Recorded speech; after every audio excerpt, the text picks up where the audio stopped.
Hey, what's up? It's Keith real quick. I'm making this video to kind of sympathize with the brand new guys and gals who are starting their landscaping businesses. And if you're in the beginning stages and you're broke and you're just still learning this thing and you're scrambling and you're biting your nails and all that type of stuff, I want to let you know that I completely relate and I totally know what you're going through. And I'll tell you a quick little story. I just did a landscape job that I gave the customer a deal on. Oh, I'm yawning all of a sudden. Sorry. We ripped out a bunch of shrubs around this whole property, ripped them out with the truck. And when I quoted the job, I knew that there would be a couple shrubs I wouldn't be able to get out completely with the ropes in the truck, and I didn't want to dig them out. I'm like, told the customer, you know what? We got to stump grind those. We need to rent out a stump grinder, and it's going to be an extra $150, or I cannot do the job. So I tacked on an extra $200 because it's $150 to rent the stump grinder and then $50 for me to go get it. And I'll give you a deal. I won't charge you extra, anything above labor. Did you hear what I just said there? So when you see something in a job, you don't say, oh, we'll cross that bridge when we get there. You shine a big flashlight and a magnifying glass on it right away, and you tell the customer, hey, I'm getting to somewhere here. Because it's gonna bite you if you don't.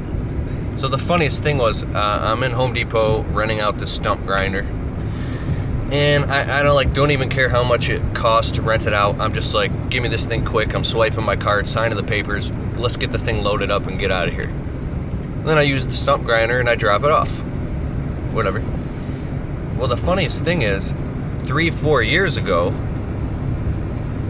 when I would rent out a stump grinder, I was terrified to tell the customer that I have to rent out a stump grinder because I was ashamed that I didn't own one already or something. And I was afraid to even charge the customer to rent out the stump grinder. So I'd be like, okay, well, I'll go pick it up for free and I'll drop it off for free and I'll do it for free if you please just pay for the rental of the stump grinder.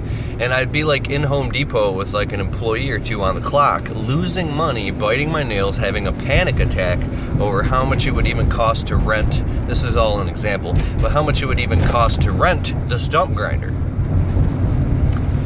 So I want to say, in the beginning of your business, everything is everything. Like the littlest thing means so much to you because it is so much to you. Because if you don't have money to make mistakes, if you don't have money to throw around, to take little chances or risks or do experiments with things, fingers crossed, you're scrambling.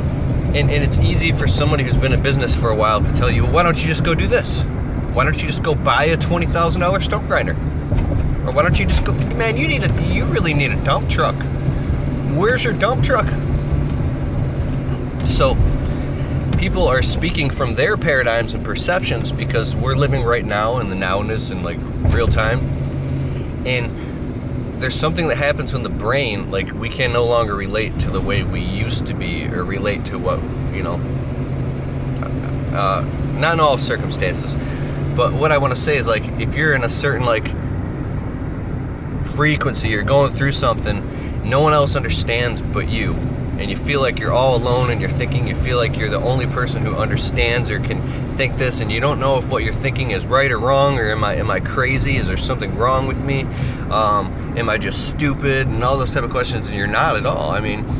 For your ability to even go out and start and run your own business and do all these things means you're probably a highly moral, intelligent, capable, awesome person. So I just want to say, it seems like in the beginning you have to run your guts out for peanuts.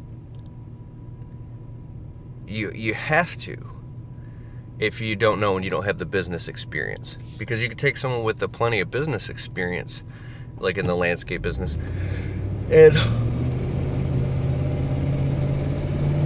strip away everything, and they would still know how to talk to and negotiate to customers out of confidence to get what they want and make the money.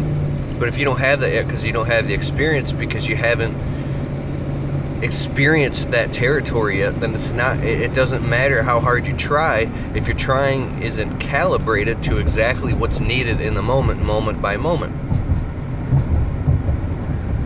So I think it's perfectly normal to go through anxiety. It's normal to go through biting your nails and freaking out over every little thing, because you haven't been in that position enough times to even know how to respond or how to act to that. It is what it is. And the more and more you do something, the more mastery you develop, and you get good at this stuff. You start to get good at it, right?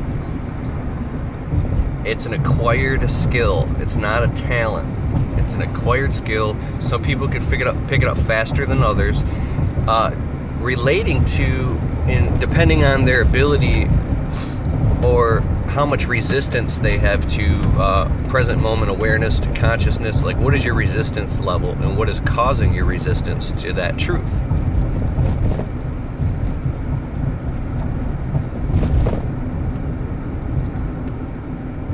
So, and I mean, this is kind of crazy. It can go all the way back to like your childhood and all that pathology and your psychology and all that. I'm serious.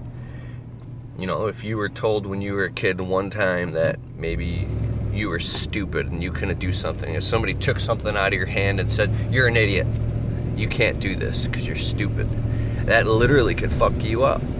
And now, every time in business, if you can't get something the first try, maybe you start I think it's called deprivating. You start beating yourself up.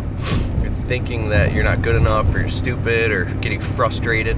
And I'll tell you one thing, when you get frustrated to the point of anxiety, where now you start like angrily rushing, where you're rushing around in anxiety, that's when accidents happen, and that's when it really backfires on you. If you start like flooring your car or your truck and speeding around, or like, now you're in the danger zone. So it is extremely important to stay calm in all situations and just kind of see things in like symbols and patterns, because what the universe is really doing is just giving you feedback. It's all feedback and information. It's not good or bad or right or wrong. It's all just relevant to your scenario and situation.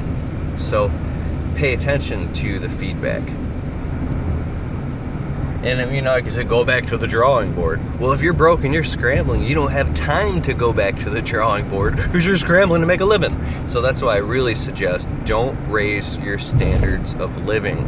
Don't increase your lifestyle when you start making money, because that's not your money. That's the business's money, and that's money that's gonna allow you to run a legitimate business and to run an organized business and all these things. And it takes a long time. It takes years to do it. And if you know anybody who makes money right away, is making like really good money in their business, or it looks like they're making a lot of money, I believe luck has a lot to do with it. Right place, right time. There's a lot of stuff that has to do with that. Anyways, I'm pulling up to a job right now. Just want to chat with you for a few minutes, but I gotta go. All right, later.